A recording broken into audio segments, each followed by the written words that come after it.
track. They can't ignore that all aboard and smoke pouring out the stack.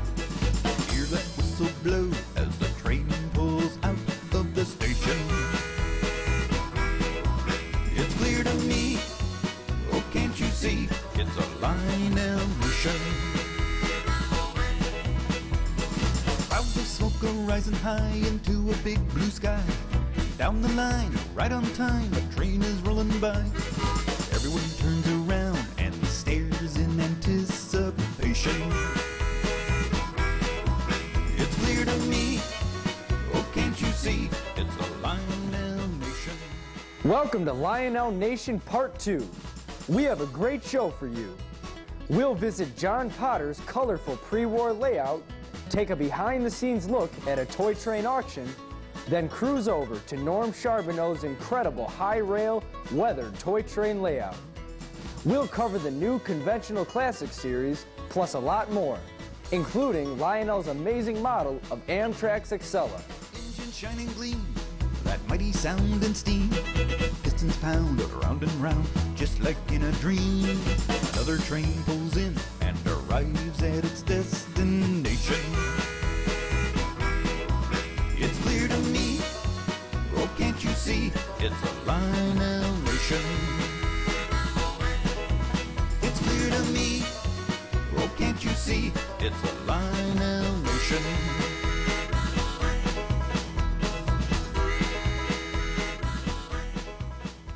We have a lot to cover, so let's get started. Lionel Nation Part 2. All aboard!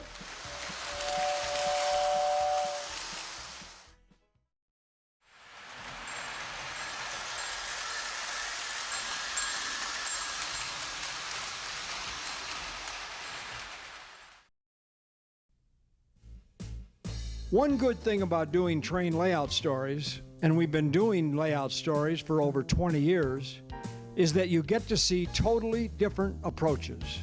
And you know something? Each has their own special appeal. From the latest in super detailed and electronically sophisticated layouts like Norm Charbonneau's, which you'll see later in the show, to a totally toy train layout like John Potter's. We like both. That's why it's difficult to answer when people ask, what's your favorite layout? Looking back, there's something special to remember and like about every layout we've ever covered. Back in 1993, when we were producing our video magazine Toy Train Review, we visited John Potter's pre-war layout and collection.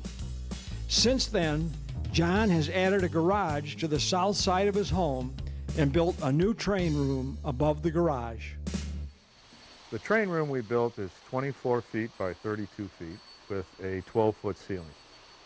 The layout, which stands in the middle, is 11 feet wide by 16 feet long at 54 inches off the floor.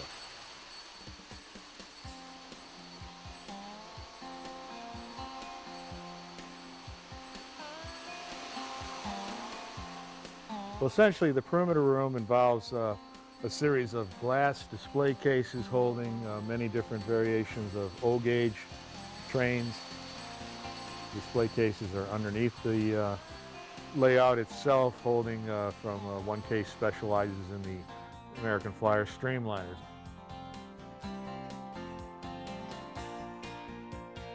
Another case covers a lot of the 1936 to 39 versions of things.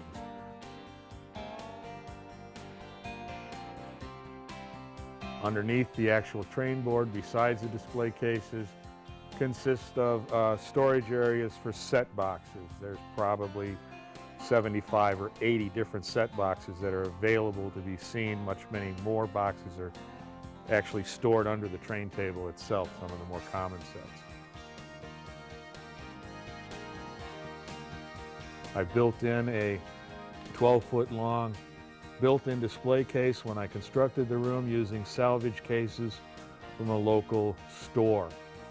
These cases themselves hold some of the finer pieces of Lionel, from the trolleys to the hand cars to the cranes, along with my collection of early German Schuko toys.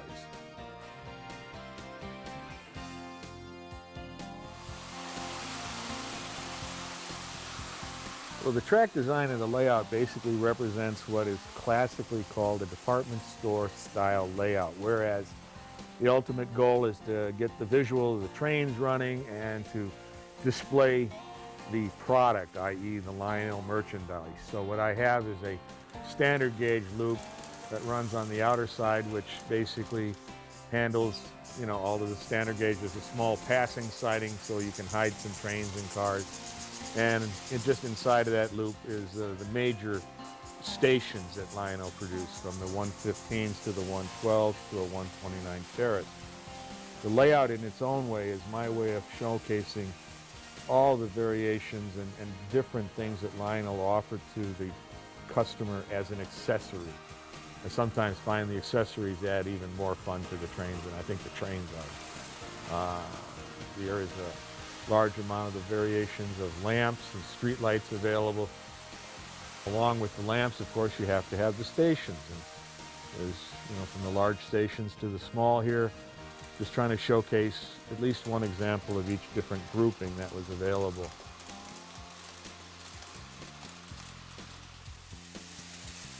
Got 3 different variations of the 440 signal bridge, from the common terracotta one to the rare late 044N, which has got the gray superstructure on it. Once again, if there's 2 different variations, I try to find them.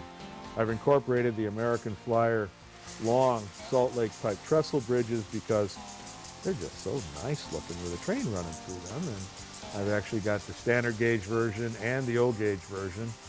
And then I augment the bridge line off with a set of 317 tin bridges and then a couple of fast skill bridges.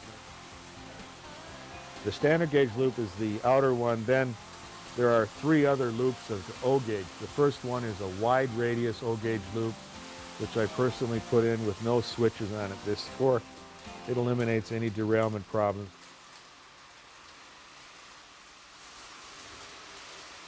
Then inside of that, there is a loop of tubular track, which is on an 054 curve to try to make everything kind of run together in ease. And that is then, inside of that is a layout section which has 042 curve track and, you know, basically handles 3 variations of the O gauge trains. And that center section actually runs in through a pair of Baskill bridges, one in silver, one in gray. They have yet to operate correctly because of the complicated working system has eluded me. I haven't figured it out. I'm gonna. But sitting behind it is an original 195 display piece, which has 3 houses on it and a couple of street lights. Once again, the piece was found at York. The guy didn't know what to do with it. He couldn't get it back in his truck. I bought it home thinking that I could salvage parts off it because I didn't think it was original, because he sold it to me for $75. And then I realized it had 4 Lionel tags on it. And I've recently seen a guy asking over $3,000 for that little piece. Now, there are some rare mountains in the layout. There's the large and impressive number 140L located in one corner for the standard gauge. This mountain is made out of tin plate and it's just huge. Down on the other end of the layout is the paper mache. It's lighter and probably a lot less expensive to make.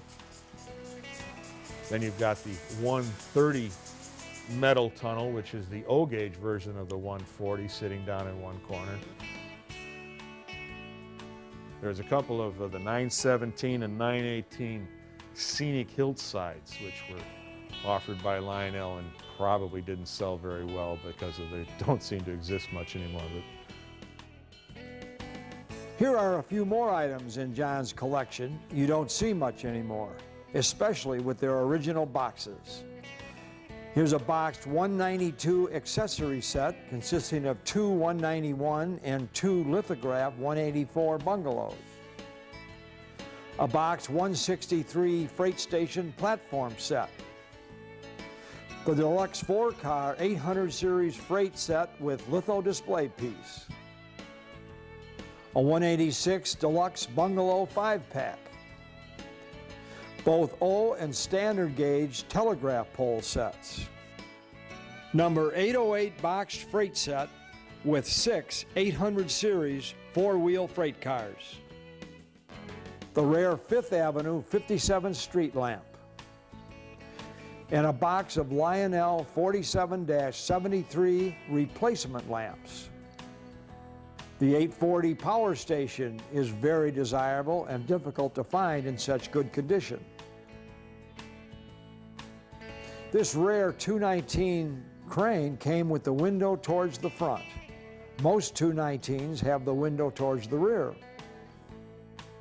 The 118 tin tunnel is rare.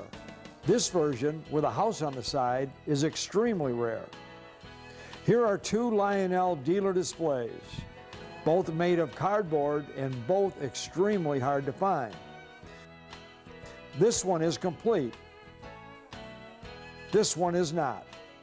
It is missing engineer Bob Butterfield rising above the roundhouse. This rare Ives crossing signal was given to John by a friend in return for a favor. One in worse condition recently sold at auction for $2,800. See, it pays to do favors. There's the number 5B test set and the extremely rare 435 Edison power station. Over the layout are 3 of the American Flyer Structo 1926-30 tin airplanes. And then there's the 55 Lionel airplane in the middle, which is just fun. Takes up way too much room.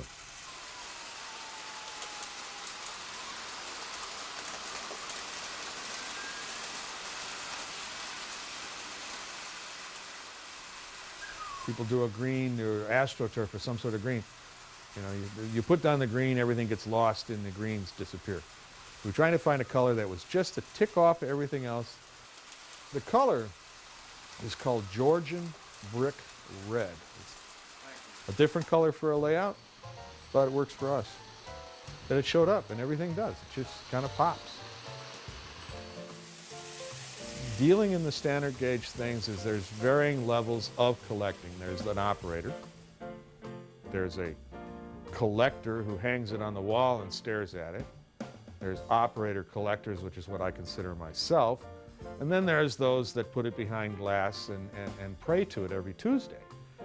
Now, the prices are according. You know, if you're going to be an operator, you're able to tolerate a little scratch or a play value, or the fact that the train was loved and played with by someone else and not have it bother you. If you're on the other end of the scale, where you're the collector who puts it behind glass, you become intolerant of damage, of scratches, of rust, of any wear.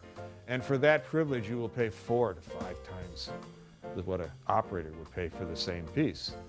Who's going to have more fun? That's a question that the guy who pays and plays has to operate and decide what they want to do. I enjoy original Lionel versus the reproduction or even the reproduction Ives or Flyer that's out there, primarily because the piece in its own look, it looks right, it looks old. There's a certain level of patina, there's a certain level of color. I don't know if it's the lead-based paints versus the paints they use now, but if I took a brand new LTI Blue Comet and set it next to a Lionel Blue Comet, I would take the Lionel original Comet right over the new one, because it just, it eludes the fact that it somehow is that old. It somehow survived this long because people cared about it and because people loved it. So it's like I'm buying a receivership or a kinship to preserving the piece. I know I'm going to die someday. I know this is going to go to somebody else. I can only hope that somebody else appreciates the level of art and creativity that went into manufacturing a piece at this level with the technology that was available in 1930. Now, you can make some phenomenal things today with the technology and the computers and what's available. You can recreate this piece exactly to it, probably right down to the physical weight. But this one that's lived 70 years versus this one that was made last week Tuesday, there's no romance, there's no charm, there's no uniqueness to it. And the fact that every one of these pieces has probably got a mark on it. Every one of it somewhere has got a scratch on it that was put on by either the unforgiving child or the loving owner. This too is part of the guardianship, shall we say, that we carry on. Now the walls themselves have standard gauge trains mounted on 8-inch glass shelves because they just take up too much room to put them in actual cases. A little more dusting to be done, but it's a fairly impressive display that tends to run all the way to the ceiling. I'm at a situation in this room right now that if I bring a large train in, a large train has to go out. This is not good.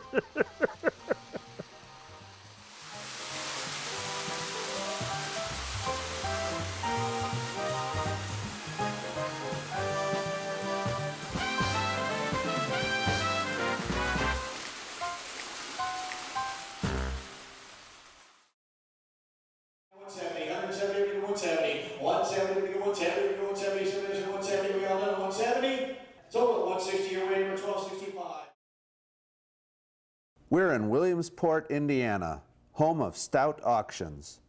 Today, more trains are for sale than ever. Collectors are getting older and deciding to sell their trains at auction rather than burden their families, who, many times, have no idea of the collection's value. Greg Stout explains the basic yet meticulous process. And the long process is the fact that every item that we sell, we make a description, a computer description, we take a photograph of it, and then we put it out in the cases for display for the auction, and then we have the auction once we have enough material for a good auction. Going back when I first started 15, 18 years ago, we'd have a train auction and there would be 300-400 people that show up. Enormous event, you know, it would be an event. Then over the years, you know, it continued to be where it was still an event. There would be a lot of people that would show up, live bidding. We never took anything home. You know, it was always, everything was purchased by the crowd rather than absentee bids.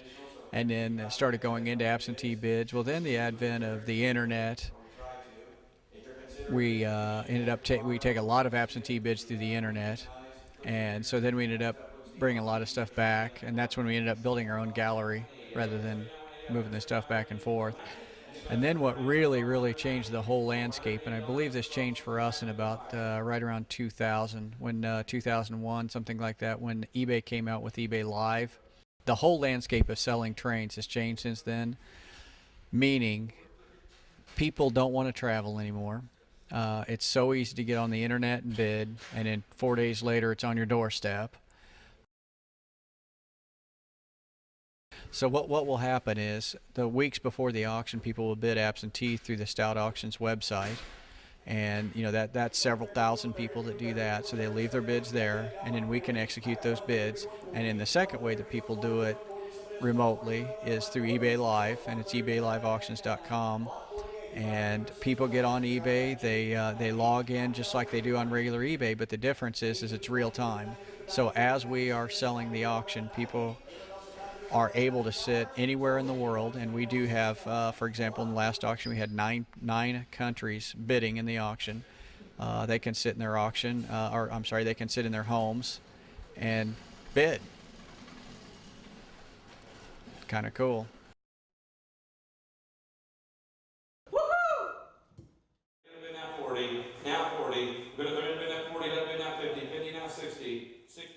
Probably the more memorable auctions or pieces that we've had. One of the biggest pieces, well, for me, is we sold a 20th Century Limited pre-war set about 2 years ago, and that ended up bringing in a little over $250,000. And you know, when that kind of a price starts getting there, my heart was beating 100 beats a minute. We were pretty excited about that. Beautiful train. It was an absolutely gorgeous train. We sold a boy set for a man out of Michigan a few years ago. And again, that was exciting because there are so few true boy sets that are not pieces put together. Sold a Mayflower a few years ago also. That was another gorgeous train. When you see that chrome Mayflower in top condition, it just, again, gets the heart pumping. Yes, now 80. We go 80 out of there. We go 90. We do 90. 90.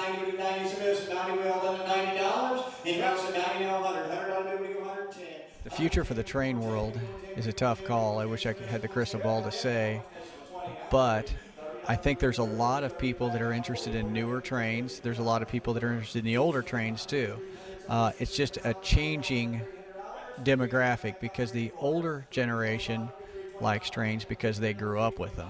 The younger generation look at them more as a collectible and didn't grow up with them. So it's tough to say what the future actually holds. I just know that we'll be selling trains till I'm 80.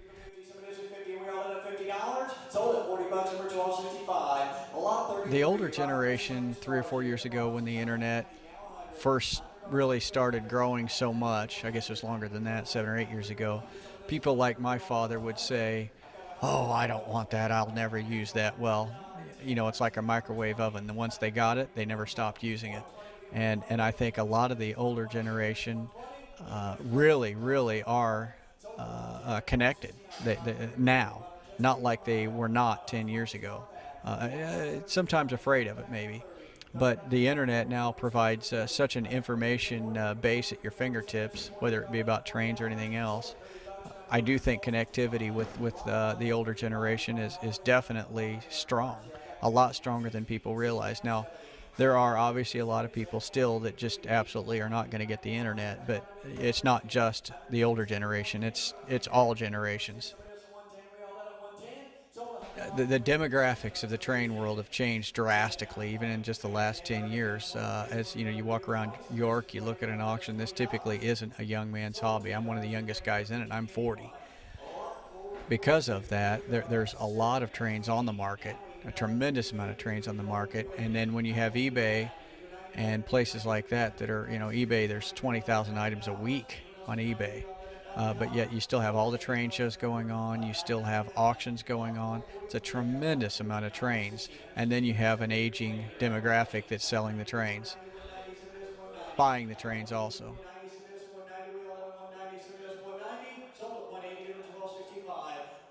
Well, what I would say about the price on trains is for the longest time, and this really does hold true, I've told all of my customers that are interested in buying trains, if they're thinking about what they're worth in the future, to buy only the best. And when I say the best, I'm talking about pre-war and post-war only. Modern era, is something newer and better and later and greater and comes out every month, it seems like. So the market on those, it's a big market, but there's so much of it because all the manufacturers have produced so much product. I mean, you've got 38 years of product in the modern era category, and you figure out that they're pumping out more every day.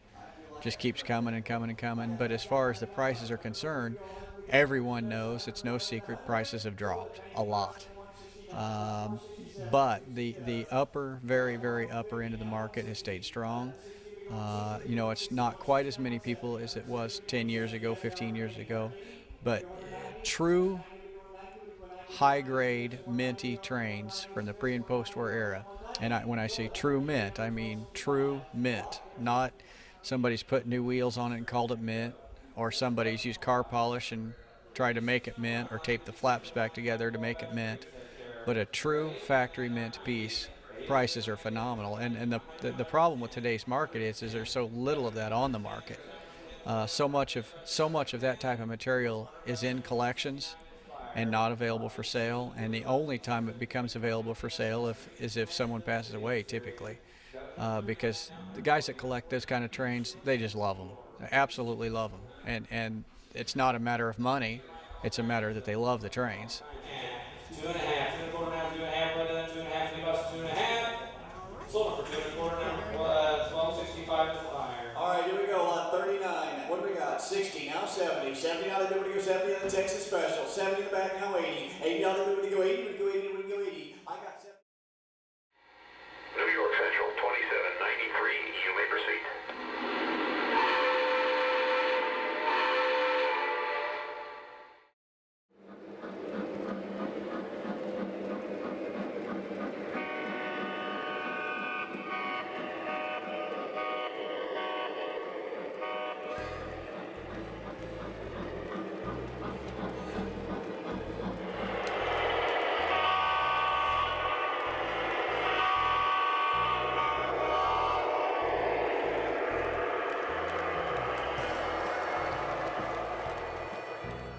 Let's get this out of the way right up front. This layout, created by Norm Charbonneau, is the most realistic we've ever seen. We've seen other high rail layouts that were bigger and as finely detailed. But what tips the realism meter in Norm's favor is the weathering. The legendary John Allen set the bar in HO. Now Norm has set the bar in O gauge. Norm is a true modeler, a dedicated and skilled craftsman who has created a museum-quality layout. Wait a minute. We've seen layouts in museums. Norm's is better than museum quality. You can tell museums if they want to build a layout, they can aspire to Norm quality. His basic ingredients are the same as they are for any layout: trains, buildings, and scenery. But it is the weathering effect Norm has applied to each of these ingredients that sets his layout far apart. The only weathering we've seen is on some HO layouts, and we didn't pay much attention. The O-gauge layout builders we've met would never dream of spraying paint on their new cars and engines. Norm is the exception. He weathers everything: rolling stock, buildings, even $1,700 locomotives. Weathering is such a fun aspect, and it definitely brings out the nice details, and it tends to hide the lesser details on these engines. But I don't worry about devaluing them at all. I mean, in fact, I feel I add to the value for myself personally, because I think they look better, they sit right, they blend into the scenery. You know, they look like they've been in this environment doing the hard work that they were built to do.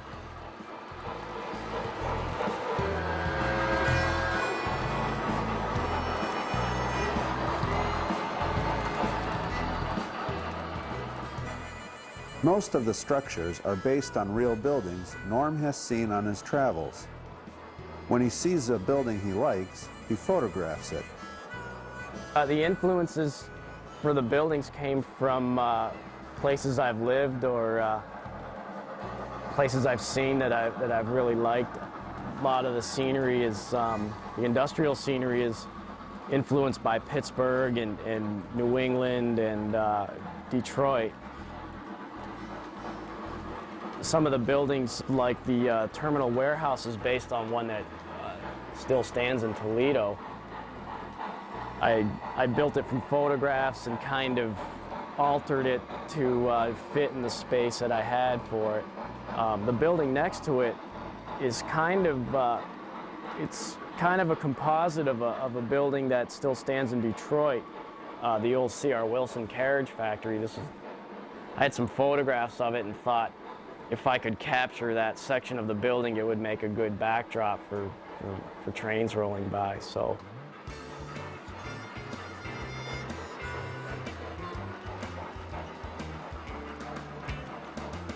As good as everything looks, Norm is always improving. Currently, right now, I'm going through and replacing some of my older buildings that I don't think are really up to par anymore.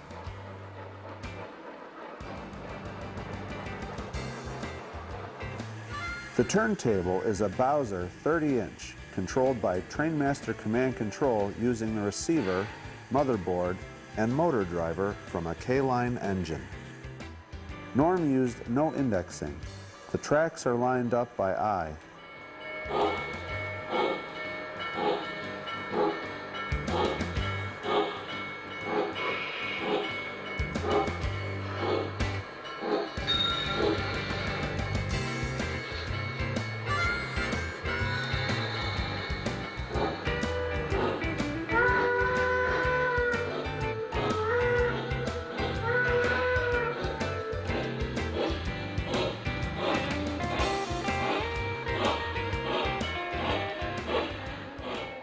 The roundhouse is a Corber kit on a plywood base done up to represent old concrete. The whole engine facility was freelanced to represent a light-duty steam-era engine storage and service facility. Norm Scratch built the impressive coal station using a Grand Trunk Railroad prototype that still stands in Durand, Michigan. It is scratch built out of masonite and MDF. MDF stands for medium density fiberboard. It's like a thick masonite. Model and cabinet makers use it a lot. The Pagoda Switch Tower is a plaster kit by Model Tech Studios. Norm added a custom MDF base and extra detailing. Most of the buildings have illumination, but Norm keeps the lights off because he thinks the buildings look more realistic without light. I shied away from unnatural lighting techniques that are commonly used on train layouts where you know, you've got bright shining lights through windows in broad daylight, you know. Operating accessories, I've got my turntable, and really here the main attraction is just the trains and the scenery and the sounds and sometimes the smoke, you know.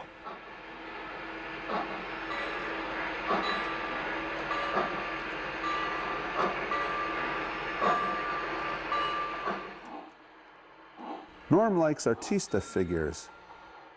The vehicles are Corgi, Tamiya, and Berkshire Valley, along with a Lionel steam shovel kit. The junk pile near the roundhouse is by Model Tech Studios, with additional junk box parts sprinkled in. The steel water tower by the roundhouse is a Walters kit. The trees, stonework, rocks, mountains, the way the greenery is blended in, it all looks very real. These are Scenic Express super trees, you know, you buy them in the bag. And I also have some super sages mixed in here and there. They're pretty nice product, real easy to use. You just grab a bunch and spray paint them flat black, and I dip them in diluted white glue or carpenter's wood glue, and then just sprinkle fine ground foam and maybe a little bit of flocking on them. And I throw them all in a box, and then as I work on the scenery, I just punch a hole in the scenery and pop them in there. I think they're good, scraggly, industrial type trees, and then they lend themselves to populating the mountains and the hillsides. They give you a good sense of, you know, you can build a pretty reasonable forest in a quick amount of time.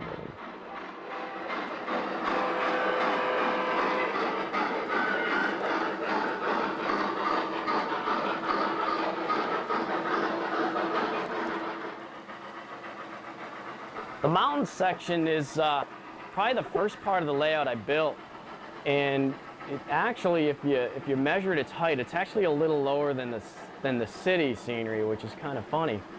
But it wasn't intentional, and it just worked out that way. But if you stand in certain places, it sort of gives you a little bit of a forced perspective. They seem a little more distant. But that was the first section of the layout I built, and some parts of it are only about like an inch deep. Some of the background hill are just the hills are just masonite templates with ground foam sprinkled on them, and then some of the closer stuff is comprised of hand-carved plaster of Paris rocks. I chose to build a cut through here as opposed to a series of tunnels, just to kind of give you, just to open up the space and so you could still see the trains too, or at least parts of them negotiating their way through the scenery. And to me, it kind of gives the feel of a mountain cut with a slight grade on the one side. These mountains here were built in 2 5-foot sections in my workshop and then brought out and placed on the layout, and then the final scenery was done here. There's actually a seam that's hidden by the coaling tower between the two pieces. It's a combination of hard shell and plaster cloth over pink foam. So I definitely wanted the scenery to complement the trains, and the way to do that was to build more scale-oriented scenery, more realistic scenery, and just to create an environment to operate the trains I enjoyed running. I primarily buy this stuff to run, and I've chosen to weather the engines I feel that match the scenery the best, so that'd be a lot of the Pennsylvania and New York Central models. I figure once I bought it, you know, it's mine to do whatever I want with, and the weathering is such a fun aspect, and it definitely brings out the nice details, and it tends to hide the lesser details on these engines.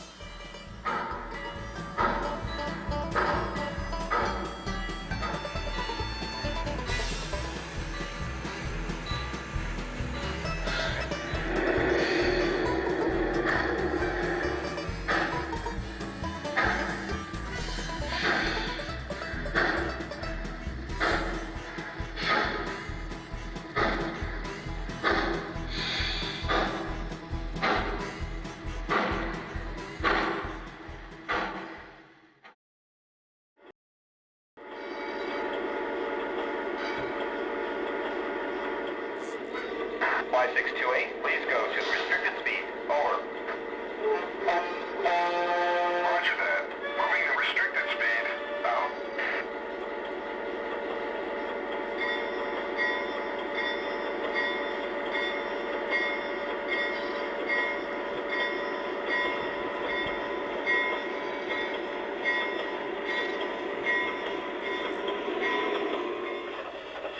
Easy does it. Yeah. Big hook. Careful. Okay. Swinging left.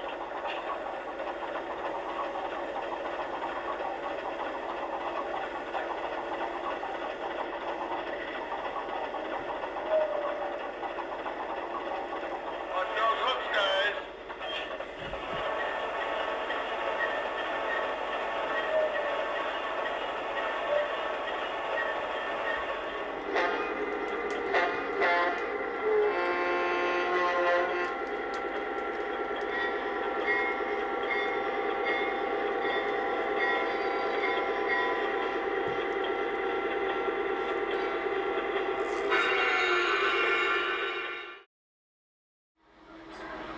Norm operates locomotives from the late 30s and early 40s.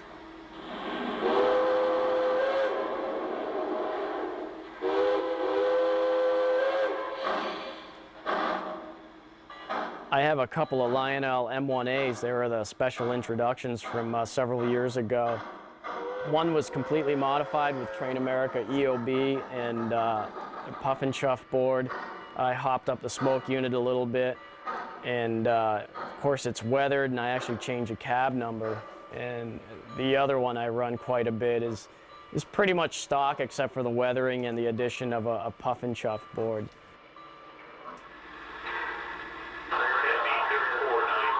You are cleared on A line.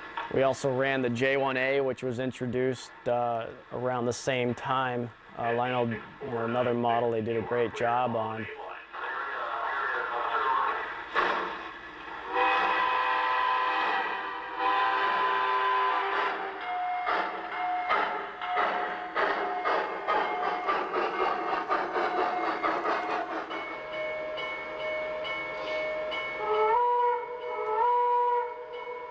We also ran my Lionel Y3, which is another favorite engine of mine. Not really modified other than the weathering. That you can see the progress Lionel made in their model building efforts with those engines. The Y3 was a later engine. It had the separate coal load. It had lines for the bell and the whistle. New York Central 2793, you may proceed.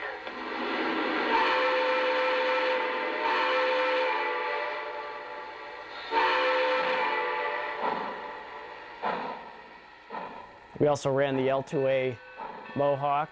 That was the first issue. that's pretty much running stock other than the weathering that I've applied to it. It's another favorite of mine. Pennsylvania 9620, you are clear for departure.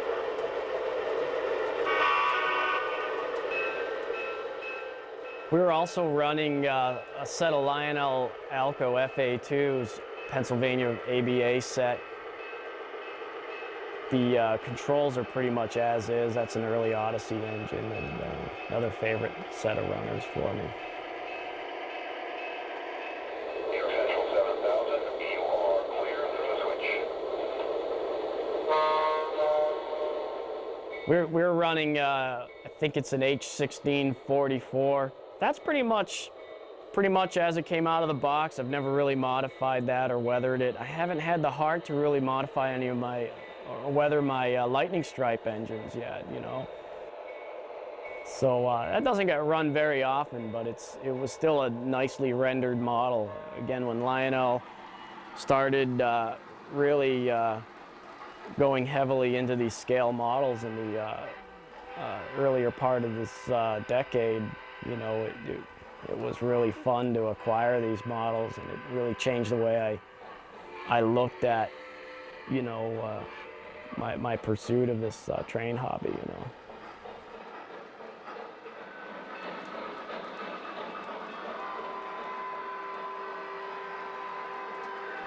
I think Lionel's been doing pretty good in the scale market. I mean, they came out. There was a lot of competition for high-tech scale trains, and Lionel came out with models I never thought they'd build. You know, I mean, they made the M1A, the Penzi J1A. They've made some models nobody's really done in die-cast, like the New York Central L2. And not only did they introduce these models, but they continue to improve them with better controls, better details, and now the new legacy. You know, now we've got these new legacy engines coming out that are just a joy to look at, and they're great running engines, and the sounds just, they just have the best sounds, period.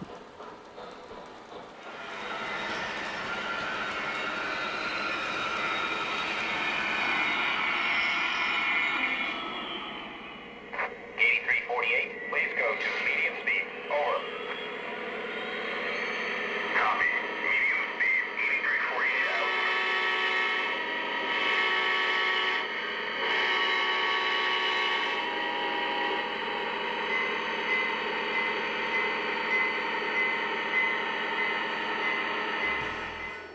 out. My layout's powered with Pulse Force Celebration ZW. I got using 3 Powerhouse 135s and a 180, and 3 of the circuits are used for the loops, and then 1 is for my switch and signal power. Pretty basic setup. I've now installed a legacy system on my layout, and I've been having a blast with it. It's kind of the same feel as the early Trainmaster with a Cab 1. It's a simple system. It doesn't get in the way of the fun of running trains. It handles a lot of complex things, but it does it so easily. It seems simple, but it's what they did was they made a real fun interface to run your trains. The new legacy features the interaction of sounds and motion. It's a lot deeper than the TMCC experience. It's just as reliable and robust as TMCC, and it runs all the older stuff even better. It manages the speed step capability and stuff like that in a much more efficient manner. It's a lot of fun to play with.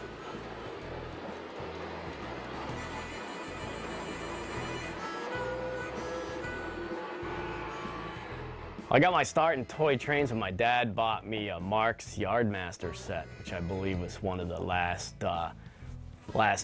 sets they made. This would be about my 6th or 7th layout, maybe, I'd say. In O gauge, I had few layouts, like on my bedroom floor, a chunk of plywood and a bunch of track and grass paper. Back when I was renting apartments, I had a series of O-gauge apartment layouts that eventually led to this. Really, to me, it's kind of like a weathered toy train layout. I'm not too pretentious about it. I don't do operation, but I have preference for scale and getting the prototype details as close as possible.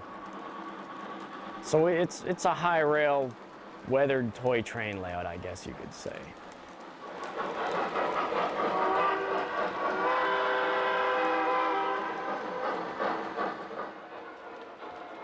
Definitely what I tried to do was I tried to have a layout that sort of had a big city, maybe outskirts industrial area feel that gave way to countryside and mountains, you know, sort of Allegheny or like Pennsylvania kind of influenced mountains. So it would look like trains are approaching the city from far off points. You know, I had a limited amount of space, but I tried to get some scenic aspects that would make the layout interesting, you know, as opposed to making the whole thing 100% urban or 100% countryside. I thought trying to play the two elements would kind of give some purpose, some kind of scenic purpose, I guess, to the trains rolling through.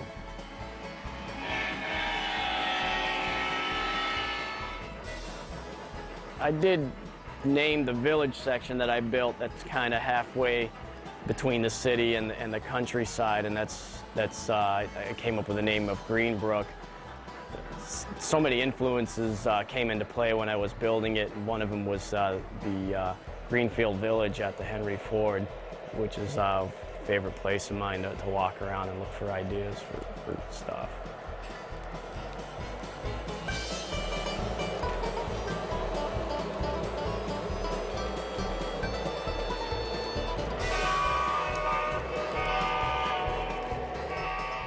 How come I didn't go to like a 2-rail scale, maybe an O or HO? Yeah, I get that question a lot. But the reason why I stayed in 3-rail was sort of a marriage of convenience. I was sort of like a toy train operator guy. And as this layout progressed in particular, and even on my older layout, I started picking up more and more of the scale pieces Lionel was building.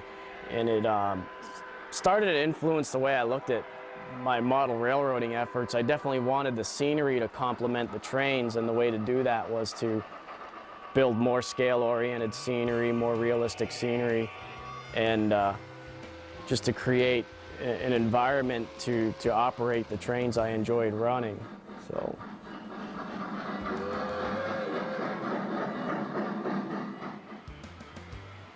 I mean, I didn't start off with a specific goal. You know, I started off like I just wanted to run all the trains I had that I started with when I started the layout. And eventually that vision sort of changed as I progressed with the layout, and I got a little bit better at building things. Where I'm at now, I'm pretty happy. I've got mostly all scale equipment. Most of it's matched up pretty well prototypically, and represents some of my you know, favorite prototypes and scenery.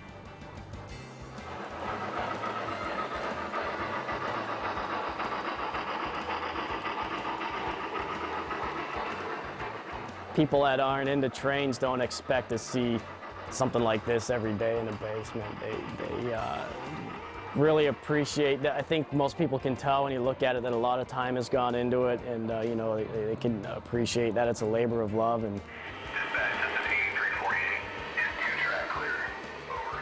I'm mostly satisfied. I wish I could have like maybe about 10 or 20 more feet that way, just to lengthen out the actual mountain section. But the satisfaction is progressing in the building skills and stuff. So changing the scenery to make it look better. I mean, that's part of the satisfaction. But I always, you know, like no model railroad's ever finished. You know, it can always be improved upon. So it gives me a lot of fun down here. A lot of fun hours go into this. It's good time spent, and the experience is satisfying more. You know, like the progress of building it. That's what's most satisfying, I think.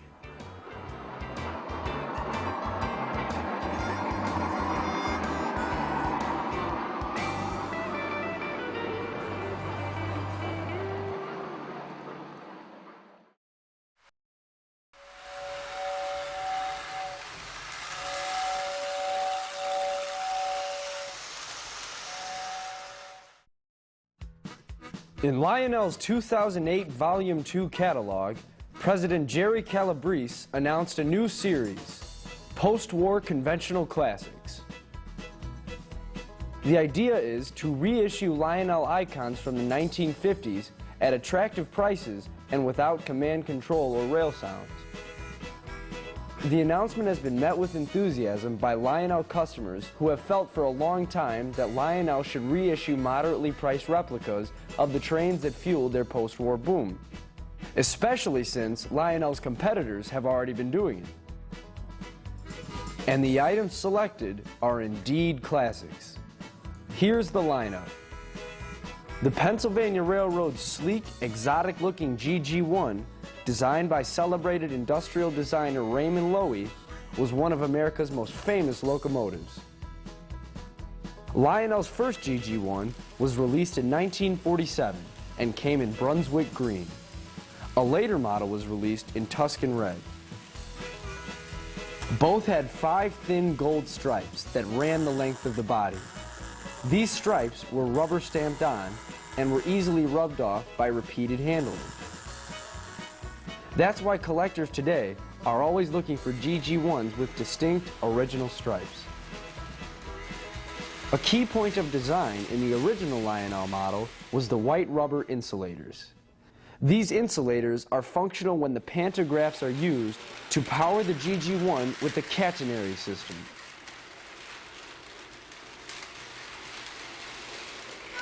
The Lionel GG1 is a fine model, and one of those locomotives that would impress any kid. It was so big and heavy, no kid could carry it without using both hands. 3 Irvington cars were available in a set with the 2332 GG1. A number 2626 Sager Place observation car was listed in an advanced 1946 catalog, but it was never made. In 1991, Lionel Trains Incorporated finally made a Sager Place observation car when the scaled detailed Pullman cars were reproduced. The GG1 in green will come in a set with 3 Irvington cars. A Tuscan GG1 and a Sager Place observation car will be available for separate sale. One more thing about those highly prized, scale detailed Pullman cars Lionel introduced in 1941. Pre-war collectors call them Manhattan cars because the majority of cars that came in those early sets were marked Manhattan. Post-war guys call them Irvington cars because between 1946 and 1947, the majority of cars were marked Irvington. Cars marked Manhattan and later Madison began to appear in 1948. By the time the new cars were reproduced by Lionel in 1991, they were called Madison cars. With newer train collectors and operators, referring to these cars as Madison cars is widely accepted. But for longtime and knowledgeable Lionel collectors, only 2 names will work: Manhattan cars or Irvington cars.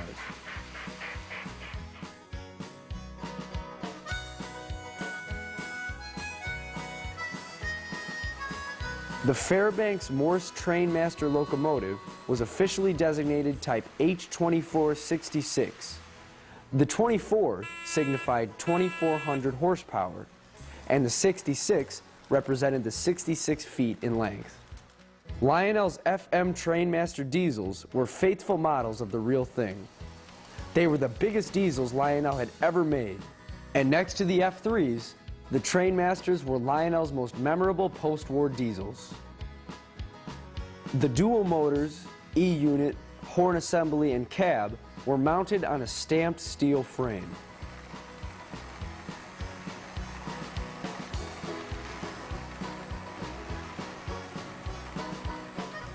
The six-wheel trucks and intricate wire handrails added impressive details to a powerful model locomotive.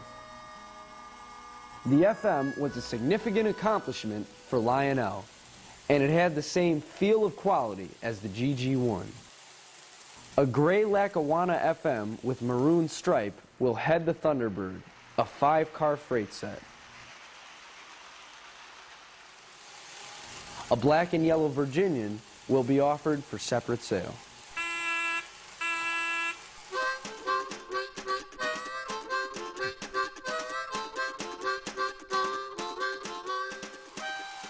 General Motors GP7 was one of the first diesel road switchers produced. It wasn't built to be pretty like the F3, but to be a workhorse. Its utilitarian look, a perfect example of the form follows function design philosophy. This was the engine that started GM's horsepower war with General Electric that lasted for decades. GM's electromotive division kept adding features and power to various GP and SD models. Lionel's model, a fairly scale and faithful representation of the General Motors diesel, used a similar stamped metal frame that was used on the FM. But Lionel wanted the Jeep to be less expensive than the FM, so they trimmed costs by using stamped handrails, a plastic fuel tank, and one motor.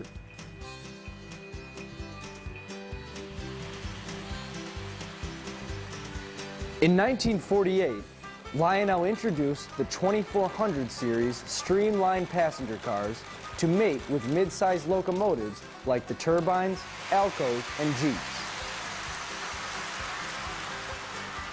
The Burlington GP7 will be sold in a set with matching 2400 series cars. 2 Jeeps will be offered. A 2328 Burlington GP7 in a set with 4 silver and red 2400 series cars, and a 2338 Milwaukee Road GP7 offered for separate sale. The 2338 will be the rare version with the orange band going through the cab.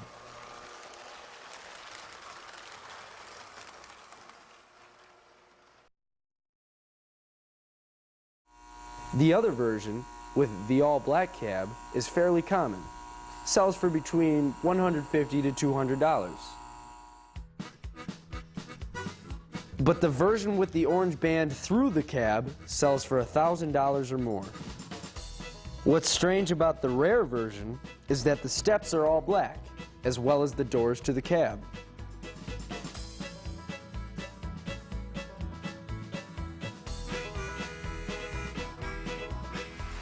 The steamer chosen for the first wave of conventional classics is the 2056. It was made in 1952 only and was a smaller version of Lionel's prized 464-773 Hudson. The 2056 is similar to the 284 Berkshire, which was adapted from the pre-war 264-226E. The 2056 didn't come with magnet traction because of shortages caused by the Korean War. These early small Hudsons came with die-cast booster trucks, which are more desirable than the later trucks with plastic side frames. The 2056 was a decent mid-range locomotive that thrilled many a kid on Christmas mornings long ago. Like the Burlington Jeep, the 2056 will come in a set with Lionel Line's handsome 2400 series passenger cars.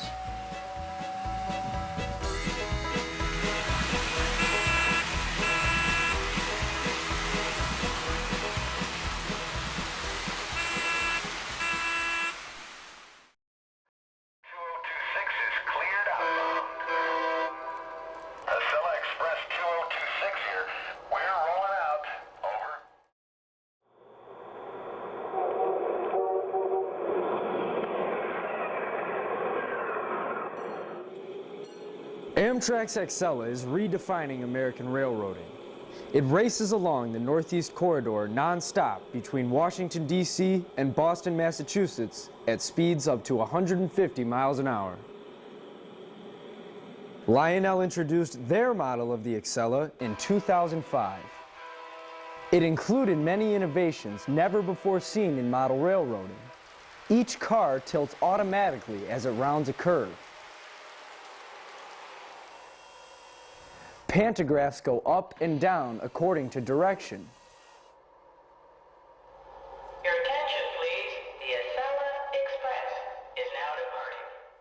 And when the Acela stops at a station, the passenger car doors can be opened by TMCC commands, and little O-scale passengers walk out. Kidding about the little passengers, but the doors do remotely open and close.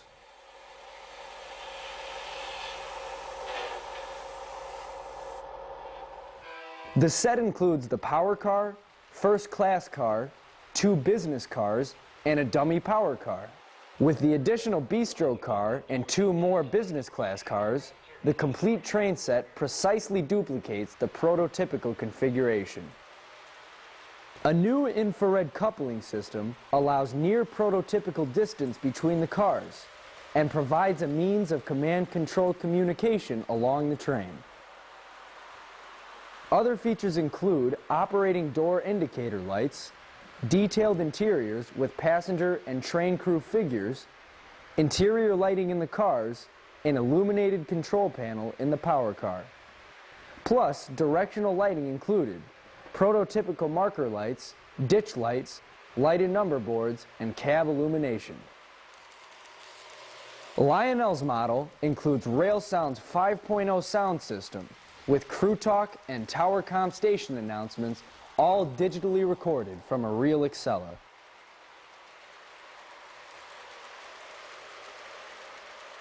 The real Acela raises the bar in American railroading, and Lionel's model raises the bar for realism in model railroading. Thanks to Bob Bubeck of Midland, Michigan, for bringing his Acela to Norm's house. It was fun to see the most complex and sophisticated train set ever built perform flawlessly. Thanks, Bob.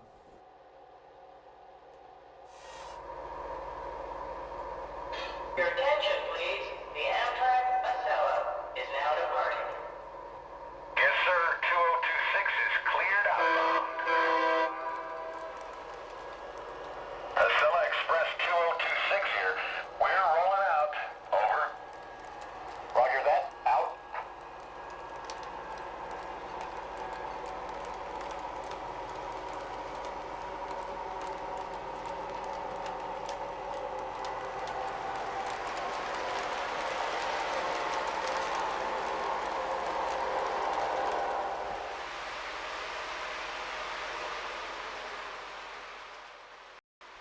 Well, time to go.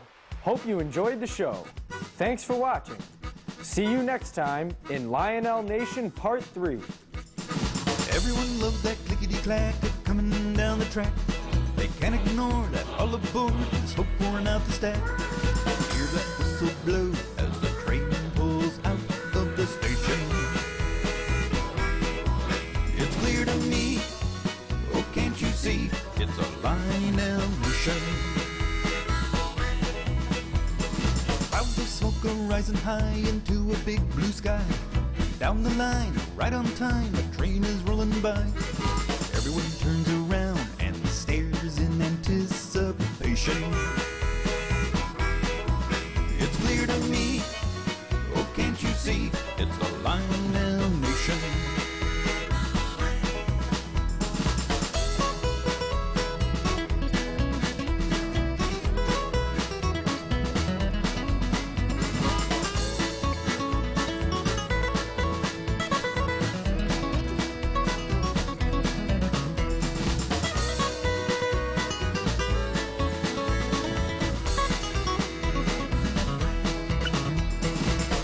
Shining gleam, that mighty sound and steam.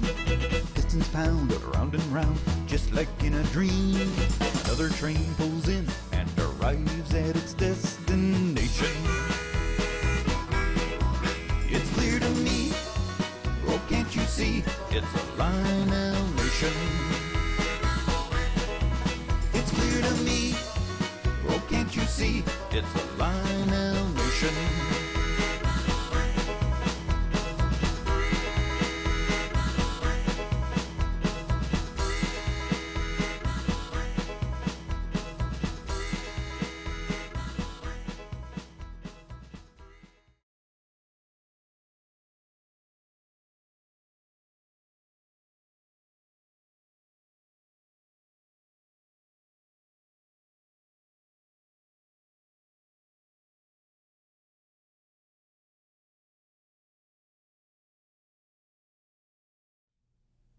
Hi everybody, I'm Tom Snyder and welcome to Lionel Train's 100th anniversary. Let's go back to the beginning, to a loft at 24 Murray Street. The growth of the company, the great job that Joshua Lionel Cowan did starting in 1900, the development of the Lionel trains, the hobby, the marketing, the promotion of it. He was a master at all of that. He was a great innovator. I think Lionel has always been an innovator down through the years. They've done some great stuff. It's still such a mystery how that old Lionel brings out the kid in me. My Lionel train, my Lionel train. My Lionel train, my Lionel train. One day, many years ago, I remember my first toy train. I opened up the box so carefully, and I knew Lionel was staring up at me. My Lionel train, my Lionel train. Yeah. My Lionel train, my Lionel train.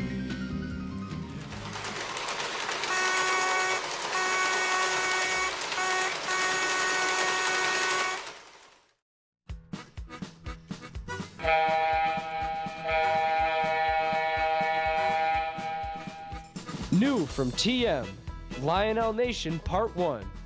Part 1 includes the modern era Clark Dunham design layout of Dr. Theodorakis, the Tom Sefton exhibit at the California State Railroad Museum, and Chuck Brasher's amazing standard gauge collection and layout. We visit Lionel's new offices in New York and their Christmas displays at Macy's, FAO Schwarz, and Grand Central Station. We hear the latest from Neil Young's Toy Train Sound Revolution. Our Then and Now segment compares new scale model versions of Lionel icons like the Hiawatha, GG1, and Santa Fe with their original toy versions. We show you how to add an extra line to your layout, plus lots more. Lionel Nation, 60 minutes of great train action, stories, music, and fun. All aboard!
What do Frank Sinatra, Tom Snyder, and Mandy Patinkin have in common?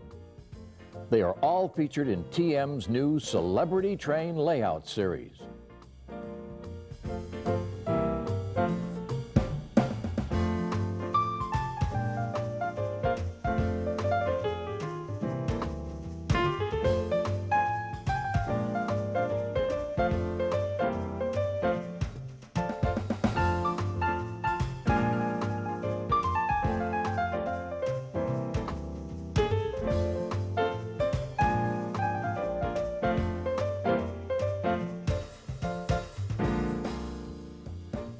We have the bumper cars there, and the Flying Bobs, and the Gravitron. Every Christmas we got something new. The Bascule Bridge, the log loader, the 397 coal loader.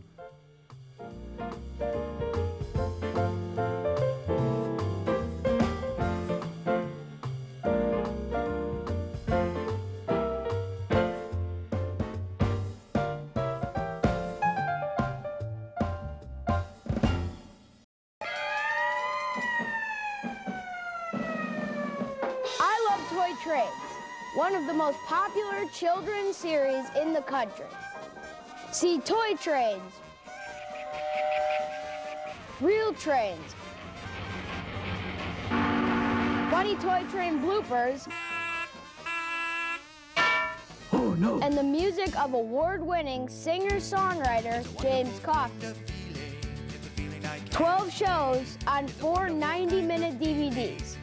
Plus the final show, a 45-minute special, and oh no, wall-to-wall laughs and fun. 14 shows, all on 6 DVDs. Awards include the prestigious Parents' Choice.